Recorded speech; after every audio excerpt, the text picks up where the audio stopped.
হাদির উপর হামলা করে রাজনীতিতে ভয় দেখানোর চেষ্টা হচ্ছে বলে মন্তব্য করেছেন বিএনপি মহাসচিব মির্জা ফখরুল ইসলাম আলমগীর। এটা প্রতিহতে শপথ নিতে হবে বলেও জানান তিনি। ইঞ্জিনিয়ার্স ইনস্টিটিউশনে বুদ্ধিজীবী দিবসের আলোচনায় মির্জা ফখরুল আরও বলেন, ধর্মকে ব্যবহার করে জাতিকে বিভক্ত করার ষড়যন্ত্র চলছে। এই সময় দলের স্থায়ী কমিটির সদস্য মির্জা আব্বাস বলেন, চিহ্নিত একটি দল দেশকে অস্থিতিশীল করার চক্রান্ত করছে। আরও জানাচ্ছেন শামীম চৌধুরী। ফ্যাসিবাদের পতন ঘটাতে পেরেছি। শহীদ বুদ্ধিজীবী দিবস উপলক্ষে রাজধানীর ইঞ্জিনিয়ার্স ইনস্টিটিউশনে আলোচনা সভার আয়োজন করে বিএনপি। আপনাদের সামনে উপস্থাপন করব যেটি প্রথম দিয়েছিলেন। বিজয়ের প্রাক্কালে বুদ্ধিজীবী হত্যার কালো অধ্যায় তুলে ধরেন দলটির নেতারা। বলেন, ৭১-এর পুরনো ও চিহ্নিত একটি গোষ্ঠী দেশকে আবারও অস্থিতিশীল করার অপচেষ্টা চালাচ্ছে।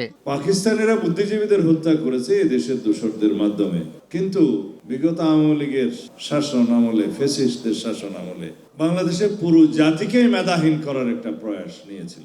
ক্ষমতা গিয়ে কি করবেন সেটা পরিষ্কার করেন জনগণের কাছে। মানুষ মারবেন, হত্যা করবেন।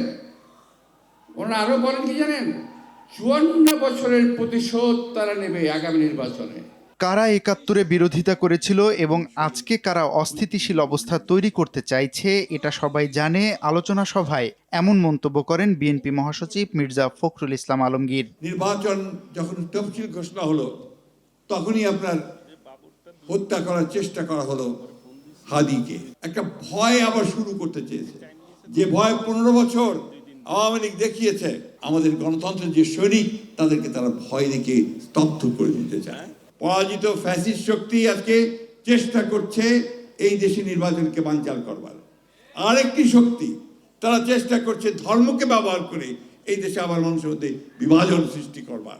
এর আগে রাজধানীতে আয়োজিত আরেক অনুষ্ঠানে বিএনপি মহাসচিব বলেন, ১৯৭১ সালেও পাকিস্তানিদের সঙ্গে থাকা পরাজিত শক্তি ধর্মের নামে মানুষকে বিভ্রান্ত করার চেষ্টা করছে। তাদেরকে বিশ্বাস করার কোনো সুযোগ নেই। এইবারকার নির্বাচন কিন্তু দুটো শক্তির মধ্যে নির্বাচন। একটা শক্তি হচ্ছে বাংলাদেশের পক্ষের শক্তি, এই শক্তি হচ্ছে উদার গণতন্ত্রের পক্ষের শক্তি। উদারপন্থী গণতন্ত্রকে রাখবো নাকি সেই পেছনে পড়া যারা আমাদেরকে সবসময় বিভ্রান্ত করতে চায় ধর্মের কথা বলে, সেটার দিকে যাব। আগামী ২৫ ডিসেম্বর দলের ভারপ্রাপ্ত চেয়ারম্যান তারেক রহমানের দেশে আগমন স্মরণীয় করে রাখতে সবাইকে প্রস্তুত থাকার আহ্বান জানান বিএনপি নেতারা।